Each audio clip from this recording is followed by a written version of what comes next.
நீங்க இதர நம்ம சேனலை சப்ஸ்கிரைப் பண்ணலைன்னா கீழே இருக்க ரெட் கலர் சப்ஸ்கிரைப் பட்டனை பிரஸ் பண்ணி சப்ஸ்கிரைப் பண்ணிக்கோங்க.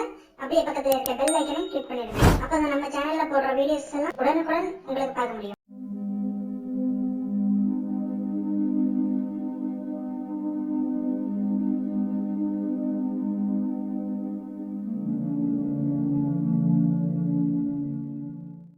யூதேய நாட்டில் ஏரோது அரசனாக இருந்த காலத்தில் அபியா வகுப்பைச் சேர்ந்த செக்கரியா என்னும் பெயர் கொண்ட குரு ஒருவர் இருந்தார். அவர் மனைவி ஆரோனின் வழி வந்தவர். அவர் பெயர் எலிசபெத்து. அவர்கள் இருவரும் கடவுள் பார்வையில் நேர்மையானவர்களாய் விளங்கினார்கள். ஆண்டவருடைய அனைத்து கட்டளைகளுக்கும் ஒழுங்குகளுக்கும் ஏற்ப குற்றமற்றவர்களாய் நடந்து வந்தார்கள். அவர்களுக்கு பிள்ளை இல்லை. ஏனெனில் எலிசபெத்து கருவுற இயலாதவராயிருந்தார். மேலும் அவர்கள் வயது முதிர்ந்தவர்களாயும் இருந்தார்கள். தம்முடைய பிரிவின் முறை வந்தபோது செக்கரியா கடவுளின் திருமுன் குருத்துவ பணி ஆற்றி வந்தார். குருத்துவ பணி மரபுக்கு ஏற்ப ஆண்டவரின் திருக்கோவிலுக்குள் சென்று தூபம் காட்டுவது யார் என்று அறிய சீட்டு குலுக்கி போட்டபோது அது செக்கரியா பெயருக்கு விழுந்தது. அவர் தூபம் காட்டுகிற வேளையில் மக்கள் கூட்டத்தினர் அனைவரும் வெளியே இறைவனிடம் வேண்டிக் கொண்டிருந்தனர். அப்பொழுது ஆண்டவருடைய தூதர் ஒருவர் தூப பீடத்தின் வலப்பக்கத்தில் நின்றவாறு அவருக்கு தோன்றினார். அவரை கண்டு செக்கரியா அச்சமுற்று கலங்கினார். வானதூதர் அவரை நோக்கி, செக்கரியா, அஞ்சாதீர், உமது மன்றாட்டு கேட்கப்பட்டது. உம் மனைவி எலிசபெத்து உமக்கு ஒரு மகனை பெற்றெடுப்பார். அவருக்கு யோவான் என பெயரிடுவீர். நீர் மகிழ்ந்து பேருவகை கொள்வீர். அவரது பிறப்பால் பலரும் மகிழ்ச்சி அடைவர். அவர் ஆண்டவர் பார்வையில் பெரியவராயிருப்பார். திராட்சை மதுவோ வேறு எந்த மதுவோ அருந்த மாட்டார்.